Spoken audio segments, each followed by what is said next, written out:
Bonjour et bienvenue sur WiseCat. Dans cette vidéo, on va voir comment créer une zone de recherche dynamique. Ici, j'ai un petit tableau avec des noms et des notes. Et j'ai une text box là-haut. Quand je rentre des lettres dans ma text box, donc par exemple si ici je mets B, je vais avoir en surbrillance les noms qui contiennent B. Si je continue ma recherche et que je tape O, je vais avoir l'unique nom avec un B et un O à la suite en surbrillance.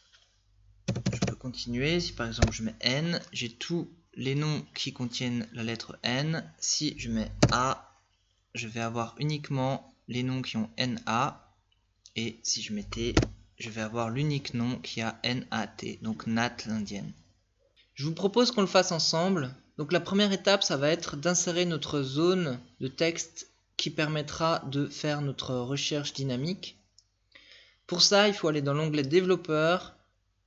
Si vous n'avez pas l'onglet développeur, il faut faire fichier, options, personnaliser le ruban. Et ici, il faut cocher cette case pour avoir l'onglet développeur. OK. Pour faire notre zone qui va nous servir à faire notre recherche, on va aller dans l'onglet développeur, on va faire insérer, CTRL ActiveX et on va choisir cette icône là, la zone de texte. Donc on va tracer notre zone, de toute manière on va devoir la déplacer ensuite et voilà. Alors pour vous montrer comment ça marche, je vais simplement faire une petite bordure ici qui va nous servir de zone test. Et je vais copier juste la colonne C de mon tableau, donc la colonne des noms. Je vais faire un copier, clic droit copier.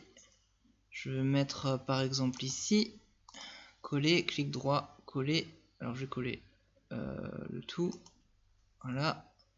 Je fais un double clic sur la colonne H pour avoir l'intégralité de mes données et ajuster la colonne. Alors on va aller dans notre zone de texte, notre text box. On va faire un clic droit. On va aller dans propriétés. Là j'ai un autre tableau qui va s'ouvrir. Et ici, linked cell, je vais mettre C2. Maintenant je vais aller dans mon onglet développeur. Je vais décocher le mode création. Et quand je rentre quelque chose dans ma text box, je vais avoir exactement la même chose en C2. Ok. Maintenant je vais repasser en mode création. Je vais bouger ma text box. Je vais la mettre sur colonne, la cellule C2. Je vais vous montrer comment ça marche. On va faire la formule pas à pas, mais en fait c'est pas une formule qu'on va insérer dans une cellule, c'est une formule qui est insérée dans une mise en forme conditionnelle. Mais on va déjà faire la formule ensemble pas à pas. Donc la première étape pour cette formule, c'est la fonction cherche. Donc en fait la fonction cherche va chercher le texte qui est en C2, qui est la cellule qui est au-dessus et qui est liée à notre text box. Le texte, ça va être C5. Et le numéro de départ donc du texte, c'est 1. Vous allez voir ce que ça donne. Si je mets ici, par exemple B, il me dit qu'il y a bien un B en première position, ici, dans le texte qui est dans cette cellule-là.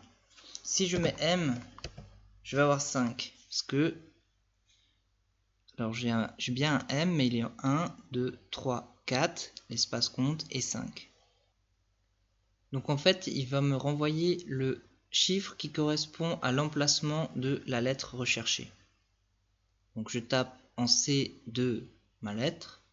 Il va chercher en C5 où est l'emplacement de cette lettre à partir de la première lettre. Le problème, c'est que quand on n'a rien mis dans notre text box, cette fonction cherche renvoie la valeur 1. Mais ça, on va pouvoir s'en sortir avec une fonction conditionnelle. Deuxième étape de la formule. Donc j'ai la fonction est, donc il faut que les deux conditions soient vraies.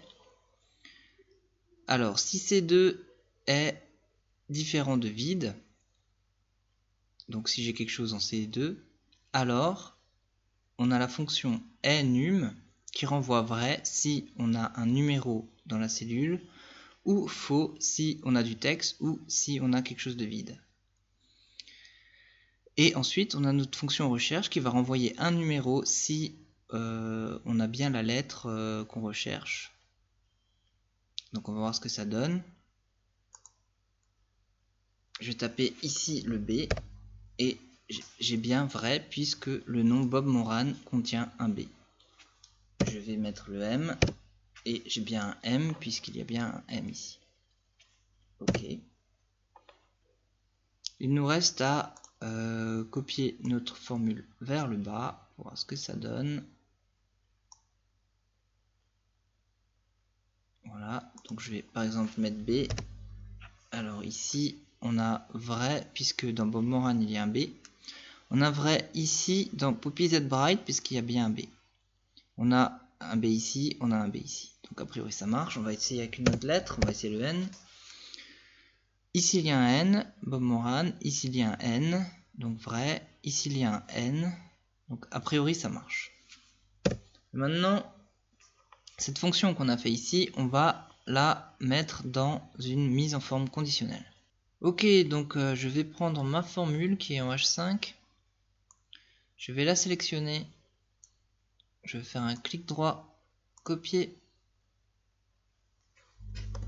Ensuite, je vais sélectionner cette zone pour qu'on ait un remplissage dessus avec notre recherche. Je vais aller dans mise en forme conditionnelle, dans l'accueil, nouvelle règle. Je vais sélectionner la dernière ligne, utiliser une formule pour déterminer pour quelle cellule le format sera appliqué. Donc c'est bien une formule que je veux. Je vais faire un coller, clic droit, coller. Donc ici j'ai ma formule. Alors je vais utiliser une mise en forme, je vais aller dans format. Ici vous sélectionnez la couleur qui vous plaît, je vais prendre un bleu. Ok. Ok. Et on va voir si ça marche.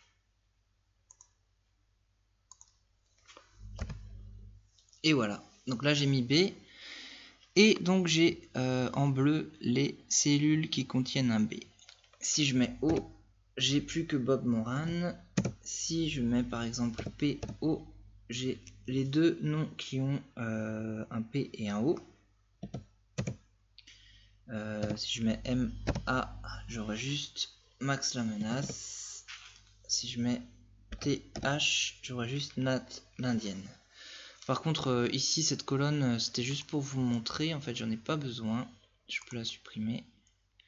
Ça marche quand même. Et voilà pour cette vidéo, j'espère que vous allez devenir des cracks d'Excel et je vous dis à bientôt pour la suite.